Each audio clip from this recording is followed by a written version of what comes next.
Hello friend. तो खाना पीना यहाँ पर हो गया है और अभी मैं कर रही हूँ यहाँ पर बर्तन साफ। आज बर्तन बहुत ज़्यादा हो गए क्योंकि आज मैंने पनीर की रेसिपी जो है शूट करी थी। तो उससे क्या होता है ना कि कुछ इस तरीके का बनाओ तो थोड़े से बर्तन एक्स्ट्रा हो भी जाते हैं और फिर शूट करते करते आप दूसरे काम नहीं कर सकते। वैसे अगर आप काम कर रहे हो तो दो दो काम एक साथ हो जाते हैं। और यहाँ पर आज मैंने मलाई का घी भी बनाया तो उससे भी थोड़े से एक्स्ट्रा बर्तन हो गए हैं। और जब भी आप यहाँ पर इस तरीके से काउंटर बनाओ ना बर्तन धोने वाला, तो उसको ना थोड़ा सा उसकी जो चौड़ाई है ना वो कम होनी चाहिए, क्योंकि इसकी चौड़ाई बहुत ज़्यादा है तो मुझे बहुत झुक झुक के बर्तन धुलने पड़ते हैं। उससे कि बहुत ज़्यादा जो है टाइम लग जाता है और थक भी जाते हैं। अगर इतना चौड़ाई नहीं होगी ना तो आप इतने थकते नहीं हो। तो इस चीज़ का जो है ध्यान रखना चाहिए घर बनाते टाइम हमें। और अभी यहाँ पर मैं बर्तन साफ़ कर रही हूँ।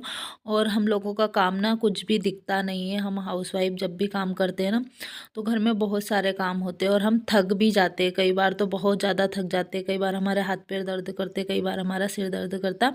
और जब हम घर में किसी को बोलते हैं कि आज ना मेरा सिर दर्द हो रहा है या हाथ पैर दर्द हो रहा है, तो सब लोगों को लगता है कि तुम लोग करते ही क्या हो, थोड़ा सा बाहर निकल जाया करो, घूम लिया करो, घर में बैठे बैठे ऐसा होता है।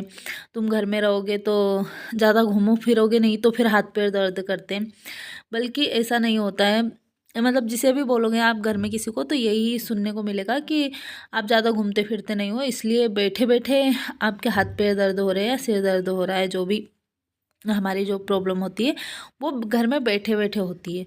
तो ये चीज़ नहीं होती है, बल्कि हम घर में ना सुबह उठते हैं, घर में बाकी सब लोग सोए रहते हैं और हाउसवाइफ होती है ना वो घर में सबसे पहले उठती है। 2 घंटे 1 घंटे पहले तो सबसे उठना ही पड़ता है। और तब से हम काम में लगे रहते हैं। इस लगभग जब हम किचन का काम करते हैं ना तो 12-1 बज जाती है, जब जाके हमारे पूरे घर का काम ख़त्म होता है। जैसे झाड़ू पोछा किचन का भी सारा काम होगा, 12 तो बज ही जाती है। आप कितनी भी जल्दी अगर करते हो तो बच्चों को भी संभालना होता है, उसमें बच्चे का भी टिफ़िन देना रहता है, जो लोग ऑफिस वगैरह जाते हैं उनका भी टिफ़िन वगैरह रहता।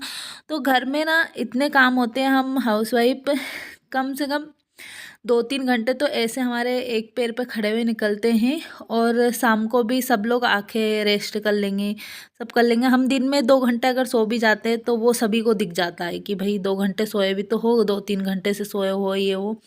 तो वो हम 2 घंटे पहले उठते हैं वो किसी को नहीं दिखता, लेकिन दिन में अगर 2 घंटे सो जाएंगे तो वो सभी को दिखेगा। फिर शाम को भी सब लोग सो जाते हैं, सबका खाना पीना हो जाएगा, सब लोग अपनी अपनी जगह पे जाके रेस्ट करेंगे। और एक हाउस वाइफ होती है उसको होता है बहुत सारे काम, जैसे कि किचन साफ करके सोना है, बर्तन साफ करके सोना है। सब लोगों ने खा पी लिया, वो अपने अपने काम पे लग गए। और अगर कई बार ऐसा होता है कि अगर आपको घूमना है कि भाई सुबह से घूम लिया करो, तो यहाँ पर हम सुबह से अगर घूमने जाएंगे तो 2 घंटे 1 घंटा तो हमारा घूमने में सुबह निकलेगा ही।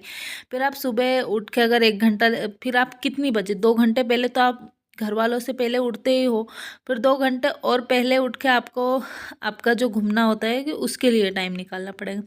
और अगर शाम को भी यही है कि आपको किचन का सारा काम ख़त्म करके घूमना पड़े तो फिर आप वैसे ही थक जाते हो, तो आपको एक रेस्ट तो चाहिए होता है कि भैया अभी मैं सारे काम से फ्री हुई हूँ तो अभी कम से कम 10-5 मिनट तो आपको रेस्ट चाहिए। फिर जब आप सोचोगे कि अब आप घूमने जाओ तो फिर तब तक तो बहुत लेट हो जाता है। तो हम इस वजह से भी कुछ हम घर से बाहर नहीं निकल पाते हैं।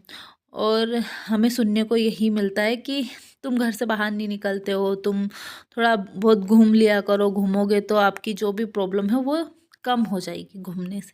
लेकिन हमारा जो काम होते हैं कि हम एक पैर पे किचन में खड़े होकर, चाहे आप थक जाते हो लेकिन फिर भी आपको लगता है कि हम ये काम ख़त्म कर ले, इसका टिफ़िन देना, उसका टिफ़िन देना, उसको तैयार करना। अगर घर में बच्चे होते तो एक्स्ट्रा काम होता ही है। तो इस बात से कितने लोग सहमत थे, किन किन लोगों को लगता है कि हाँ ये बात सही है। और आप देख सकते हैं यहाँ पर मेरे पास इतने ज़्यादा बर्तन हो गए थे क्योंकि मैं रेसिपी शूट कर रही थी। अगर शूट करते हैं तो फिर उस टाइम पर आप दूसरे काम में हाथ नहीं लगा सकते क्योंकि आपको उधर भी ध्यान देना रहता है। तो यहाँ पर शूट करने से यही होता है कि अगर आप शूट करते हो तो काम थोड़ा सा एक्स्ट्रा बढ़ जाता है आपका। यहाँ पर आप देख सकते हैं कि ये जो मेरी कढ़ाई है ना इसमें पनीर चिपक गया है, तो इसे मैं अभी गलने के लिए छोड़ रही हूँ। और यहाँ पर मैं धुल रही हूँ कांच के जो एक आध बर्तन है वही, क्योंकि कांच के बर्तन को ना फूटने का बहुत डर होता है, तो मैं इसे अलग से धुल कर रखने वाली हूँ। आज जो है मेरे दिमाग में कुछ बातें चल रही थी, तो इसीलिए मैंने आप लोगों से शेयर करा। सोचा ये वीडियो भी बनाया हुआ था, तो सोचा इसको भी एडिट कर देती हूँ और आप लोगों से भी कुछ बातें हो जाएगी। तो ऐसा किन किन लोगों को सुनने का मिलता है और किन किन लोगों के साथ ऐसा होता है। और मेरे साथ तो अक्सर होता है, क्योंकि मैं तो ना थक जाती हूँ फिर किचन के काम से, मुझे फिर घूमने उमने का कोई भी टाइम नहीं मिल पाता है और मन भी नहीं करता है फिर कि घूमने जाओ, थकी इतने जाते हो। और सुबह जल्दी उठ के बच्चे को भी संभालना होता है, उसको भी स्कूल भेजना होता है और उसके भी बहुत सारे काम होते हैं और फिर घूमने का टाइम कहाँ ही मिलेगा। तो यहाँ पर जो ये बर्तन है मैं इन्हें छोड़ दूँगी और इधर मुझे गैस भी साफ़ करना। आप देख सकते हो कि गैस भी ना बहुत ही मेरा अभी इसी तरीके से फैला हुआ पड़ा है। तो मैं आप लोगों को दिखाती हूँ कि मेरा गैस भी कितना गंदा हुआ पड़ा है, तो उसे मैं साफ़ करूँगी अभी। और इतने में ये बर्तन है जो भी थोड़े से गल जाएंगे साथ के साथ। तो यहाँ पर मैं इन्हें ऐसे ही छोड़ दूँगी और आप देख सकते हैं कि यहाँ पर भी मेरा गैस भी ऐसे ही पड़ा हुआ है। तो ये सारा मुझे सेट करना है यहाँ पर साफ़ करके, इसे मैं क्लीन कर देती हूँ, क्योंकि शाम को भी मैं क्लीन करती हूँ और सुबह भी उसके बाद ही किचन से हटती हूँ। ये भी एक मेरी बहुत गंदी आदत है जिससे कि मुझे ये प्रॉब्लम होती है फिर। आई होप कि वीडियो अच्छा लगा होगा। वीडियो अच्छा लगा तो वीडियो को लाइक करना।